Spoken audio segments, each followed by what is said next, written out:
안녕하세요. 정은진입니다.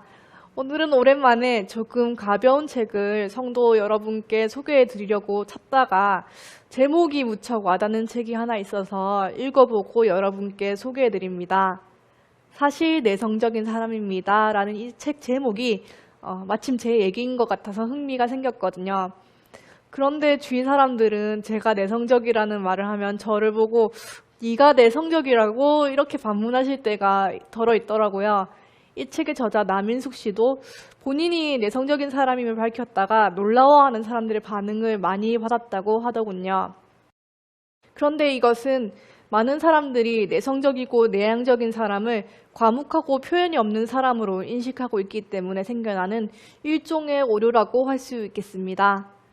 저자는 표현을 얼마나 잘하느냐에 따라 내향성과 외향성을 구분하기보다는 사람의 타고난 기질로 내향성과 외향성을 판단하는 것이 옳다고 말합니다.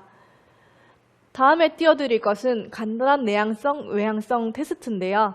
여러분도 한번 함께 해보세요.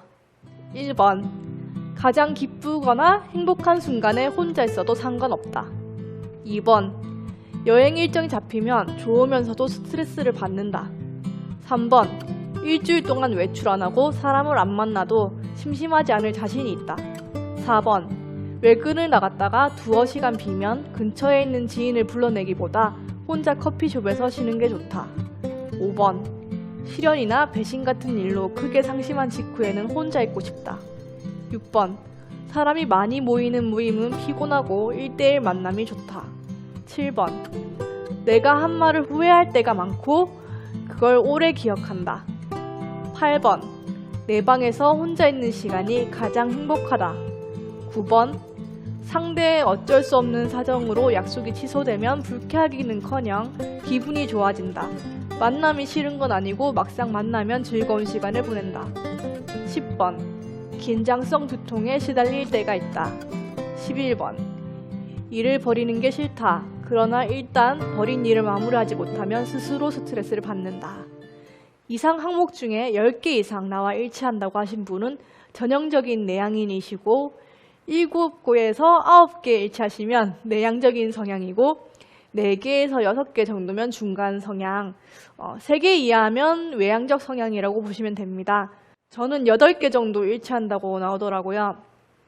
그런데 왜 사람들이 저를 외향적인 사람으로 보냐면 앞에서도 언급했듯 이제 표현을 어느 정도 하기 때문에 의사표현의 기준으로 보면 저 사람 외향적이다 싶은 거죠. 하지만 제 타고난 기질은 내향적인 것입니다. 제가 저의 타고난 기질과는 달리 표현을 많이 하게 된 건 나이도 있고 사회생활을 하다 보니 이렇게 된 것 같아요. 저자는 이것을 사회성 버튼을 누른다라고 하더라고요. 일로 사람을 만나보면 대충 느낌이 올 때가 있다. 저 사람은 원래 내성적인 사람인데 지금 외향 모드로 활동하고 있구나, 애쓰고 있구나. 타고난 기질은 전혀 아닌데 사회생활을 위해 사회성 버튼을 누르고 외향인의 껍데기를 쓰고 살아가는 내향인이 꽤 있습니다.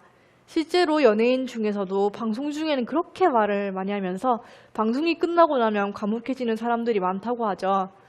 또한 내향인들은 절친한 소수의 사람들과 관계를 깊이 맺는 편이고 그 사람들 앞에서는 한없이 수다를 떠는 경우가 있기 때문에 단순히 말수의 많고 적음으로 외향인, 내향인을 가려내기는 힘들다고 할 수 있습니다. 결국 그 사람의 기질을 명확히 아는 것은 그 사람 자기 자신이라고 할 수 있겠는데요.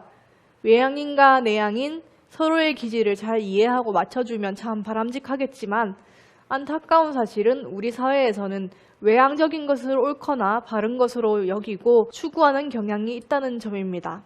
한국인의 80%가 내향인으로 분류된다는 연구 결과를 본 적이 있다. 정도의 차이는 있겠지만 많은 이가 인간의 내향성을 이해할 만한 사람들이라는 의미다. 그런데도 우리는 외향인의 모습을 표준으로 삼고 저렇게 바뀌어야 한다 라고들 말한다. 사회성 버튼을 누르는 데에 능숙해지기 전 본연의 성향으로 살던 시절의 기분을 잊어버린 것이다. 무려 한국인의 80%가 내향인으로 분류되는데도 학창시절부터 발표를 잘하는 아이, 말 잘하는 아이가 똑똑한 아이로 치켜세워지고 또 사회에 나가서도 조리 있게 말 잘하는 사람을 우러러보는 경향이 심합니다.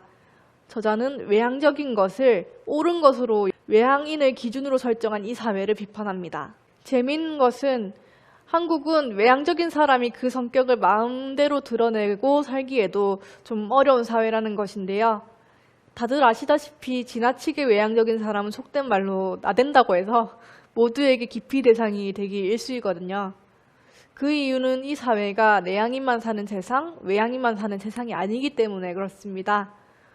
그래서 저자는 외향인은 내향인으로, 내향인은 외향인으로 사회와 가정을 거친다고 말합니다. 각자가 자신의 기질을 또 상대방의 기질을 인정하고 서로 배려해가면서 맞춰가는 것, 그것이 바로 사회화인 것입니다. 저는 이 책을 읽고 우리 사회가 외향인이든 내향인이든 서로 함께 맞춰가며 자신의 기질대로 살아갈 수 있는 사회가 되었으면 좋겠다는 생각을 했답니다. 앞으로는 그런 세상이 될 수 있도록 우리 모두가 함께 노력해야겠죠. 마지막으로 제가 내가 정말 내향인은 내향인이구나 라고 느꼈던 이 책의 한 부분을 소개해드리면서 이야기를 마칠까 합니다. 내성적인 사람들의 속마음이란 게 이렇다. 내가 혼자서 무언가를 열심히 만들어내면 그 가치가 저절로 알려져서 자연스럽게 성공하면 좋겠다. 그리고 그 성공은 남들 앞에 적극적으로 나서지 않아도 유지되면 좋겠다. 정말 재미있지 않나요? 외향인들은 흔히 모든 사람들에게 드러나서 칭송받고 또 모르는 사람 없이 알려지고 뭐 이런 거를 성공이라고 여기지만 내향인은 성공의 개념조차 외향인과는 전혀 다르다는 것이죠. 저는 저 문장을 읽고 이거 정말 난데 라는 생각을 했습니다. 제가 첫 책을 냈을 때 주위에 몇몇 분들이 조언해 주시기를 이런 책을 내고 여기저기 강연을 다니고 또 방송도 나가고 그래야 성공한다 라고 하셨는데 실제로 그렇게 하고 다니시는 분들이 정말 많거든요.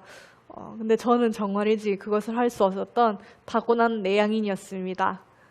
다음번에도 재미있는 책으로 여러분을 찾아뵙겠습니다. 감사합니다.